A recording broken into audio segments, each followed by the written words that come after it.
Sana nga, no? Dahil 31 milyong Pilipino nagbigay ng tiwala kay PBBM, sana nga hindi totoo. Pero kung meron naman yan at kung talagang gumamit siya, siya lang nakakaalam yan, he should come clean. Kung siya'y aamin siguro, no? Dahil eventually lalabas at lalabas naman yan. Ang sabi ni Maharlika, mga hindi matatapos ang June na hindi lalabas yan. Siguro, kapag umamin na siya ngayon pa lang, baka maintindihan pa ng taong bayan eh. Pero dapat hindi lang pag-amin, no? Kung totoo na talagang siya gumamit, eh kinakailangan ipakita niya na talagang nagbago na siya, no? Kasi ako naman, kung ginawa niya yan bago siya naging presidente, eh baka naman pwede naman siyang mapatawad, no? Kung mapapakita niya na hindi na talaga yan nangyayari hanggang ngayon. Dahil napakadelikado naman kung ang presidente ay wala sa tamang pag-iisip at gumagawa ng mga desisyon. Eh ngayon nga, hindi natin medyo naiintindihan. No? Maraming beses na bumabalentong ang presidente. Hindi nga natin alam kung bakit gano'n. No? Pero baka nga kung totoo itong pulboronic video na ito, maintindihan na natin kung bakit siya bumabalentong. No? Dahil talagang hindi nasa tamang pag-iisip. Pero hindi pa po natin alam, no? Kung ano talaga yan hanggang hindi lumabas yung pulboronic video na yan. Pero alam mo, ang talagang gagawin ng PCOO dyan, ookrayin yung authenticity. Pero hindi naman tayo hukuman na kinakailangan maging technical. Ito po ay court of public opinion.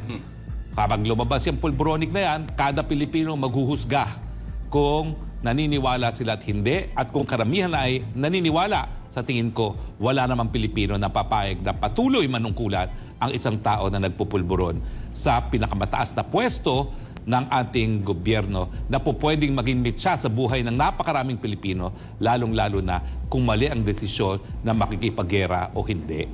So, pero ang aking panawagan, kung totoo naman yan, forgiving naman ng mga Pilipino.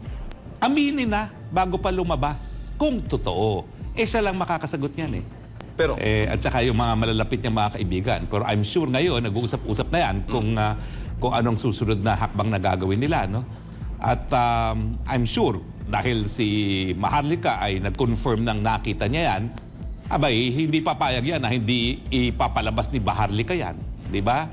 Kasi ngayon, alam natin, may hawak ng video si Maharlika. At alam mo, partner, hindi mo po pwedeng okrayin si Maharlika, no? Dahil bagamat siya ay nabawasan na ng viewers sa Facebook. Hindi ko alam kung meron pa siyang Facebook. Abay sa YouTube, no? Kada broadcast niya at araw-araw siya nagbo-broadcast, hindi bababa sa 100,000 ang viewers niya. No? Sa 100,000 niya na po pwede magtrumpeta kung anong mga nasasabi ni Maharlika. No? Isang palabas lang ni Maharlika dyan, may mga 100,000 na po pwede mag-share at one time. At yung 100,000, another 100,000. So in due course, lahat ng Pilipino mapapanood yan. So dapat kayo pa lang magdesisyon na ang presidente. Kung totoo yan, aminin, humingi ng tawad at magpakita na siya nagbago na. Kung totoo.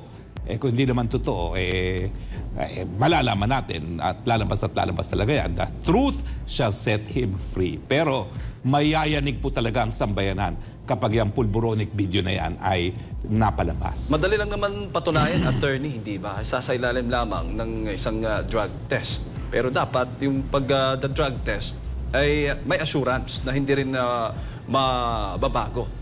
Yun nga ang nakakataka kay Presidente kasi hindi niya in-address yung issue. Ang sabi niya, naalala nyo, yung siya'y palipad sa isa sa, hindi ko na maalala kung saan, napakadami na niyang biyahe, no? Hindi ko na masundan, no? Parang halos lahat ng bansa sa daigdig na bisita na niya.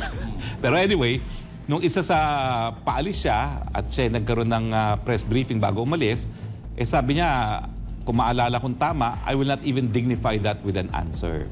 Naku, Mr. President naman, ang dami-dami nagsasabi naman talaga na may mga pagkakataon na nakita nila na gumagamit kayo, no? So, dapat sana sinagot. Ang sagot lang naman dyan, okay, gumamit ako nung ako'y bago pa magpresidente, pero nagbago na ako. O, di ba? Pero, marami naman talaga tao na gumagawa ng hindi karapat-dapat ng kanilang kabataan, no? Pero titignan nga natin kung kailan yung pulboronic video na yan, kung maipalalabas, kung ito ay bago o ito ay luma, no?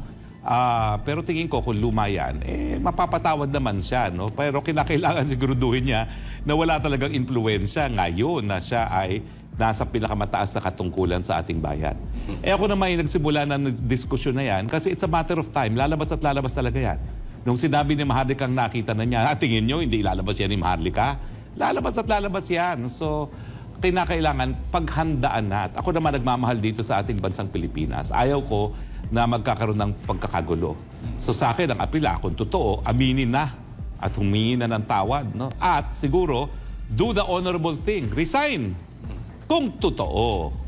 Kung hindi totoo, sige, makipaglaban. Pero titignan natin kung anong husga ng taong bayan. Kasi kung despite yung sasabihin ni Cheloy Garapil at lahat ng spin doctors na Malacanang na hindi totoo yan at naniwala ang taong bayan, baka mamaya maulit ang kasaysayan muli.